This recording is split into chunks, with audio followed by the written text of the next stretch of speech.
Business updates చూద్దాం. ప్రస్తుత ఆర్థిక సంవత్సరంలో ఈక్విటీ డెట్ పథకాల ద్వారా క్యాపిటల్ మార్కెట్ నుంచి కంపెనీల నిధుల సమీకరణ వార్షిక ప్రాతిపదికన 21% పెరిగి 14,27,000 కోట్ల రూపాయలకు చేరుకోవచ్చని సెబీ చైర్పర్సన్ మాధవి పురిభుజ్ తెలియజేశారు.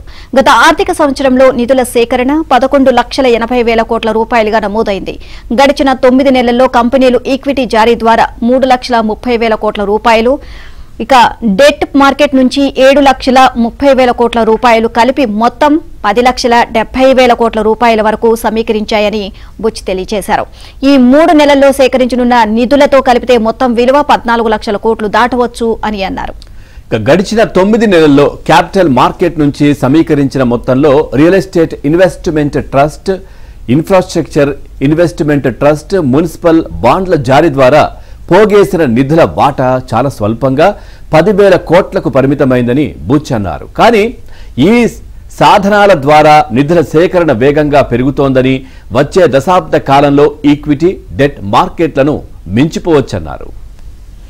నెలవారీ వాయిదాల పద్ధతిలో చెల్లించే వ్యక్తిగత రుణాలను బ్యాంకులు తప్పనిసరిగా స్థిర వడ్డీ రేట్లకు మంజూరు చేయాలని భారతీయ రిజర్వ్ బ్యాంకు స్పష్టం చేసింది. బ్యాంకులు రుణాలు మంజూరు చేసేటప్పుడే వార్షిక వడ్డీ రేటును తమ కీ ఫ్యాక్ట్ స్టేట్మెంట్ రుణ ఒప్పందంలో తెలియచేయాలి అని కోరింది. ఏ కారణం చేతనైనా రుణ చెల్లింపు సమయంలో ఇక ఈఎంఐ లేదా కాల పరిమితి మారితే ఆ విషయాన్ని కూడా బ్యాంకులు రుణ గ్రహీతలకు తెలియచేయాలని ఆర్బీఐ చెప్పింది. ప్రతి 3 నెలలకు జారీ చేసే స్టేట్మెంట్స్ లోనూ బ్యాంకులు అప్పటి వరకు వసూలు చేసిన అసలు, వడ్డీ వివరాలు, ఈఎంఐ మొత్తం, ఇంకా ఎన్ని ఈఎంఐలు చెల్లించాలి, ఇంకా చెల్లించాల్సిన అసలుపై వడ్డీ రేటు కూడా తెలియజేయాలని కోరింది. వడ్డీ రేట్లను సవరించేటప్పుడు బ్యాంకుల వ్యక్తిగత రుణ గ్రహీతలకు తమ బోర్డు ఆమోదించిన విధానానికి అనుగుణంగా స్థిర వడ్డీ రేటుకు మారే అవకాశాన్ని తప్పనిసరిగా కల్పించాలని కూడా ఆర్బీఐ స్పష్టం చేసింది.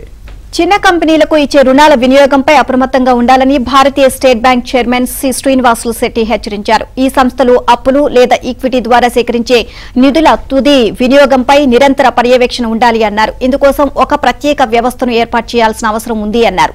National institute of securities management ఏర్పాటు చేసిన ఓ సదస్సులో ఎస్బీఐ చైర్మన్ ఈ విషయాలు చెప్పారు. కొత్తగా ఏర్పాటు చేసే సంస్థకు చిన్న కంపెనీలు అప్పులు లేదా ఈక్విటీ ద్వారా సేకరించే నిధుల తుది వినియోగాన్ని పర్యవేక్షించే అధికారం కూడా ఉండాలని ఎస్బీఐ చైర్మన్ స్పష్టం చేశారు. ఇలాంటి సంస్థ ఏర్పాటు అటు రుణదాతలకు ఇటు ఇన్వెస్టర్లకు ఇద్దరికీ మేలు చేస్తుందన్నారు. అప్పుడు చిన్న కంపెనీలు కూడా పోటీ పద్ధతిలో తక్కువ వడ్డీ రేటుకే రుణాలు పొందే సౌలభ్యం ఉంటుందన్నారు. గత ఏడాది మార్చిలో రిజర్వ్ బ్యాంకు కూడా చిన్న వ్యాపార సంస్థలకు ఇచ్చే రుణాలపై ఆందోళన వ్యక్తం చేసింది. ఈ రుణాల తుది వినియోగాన్ని అప్పులిచ్చిన బ్యాంకులు ఎప్పటికప్పుడు పర్యవేక్షించాలని కోరింది.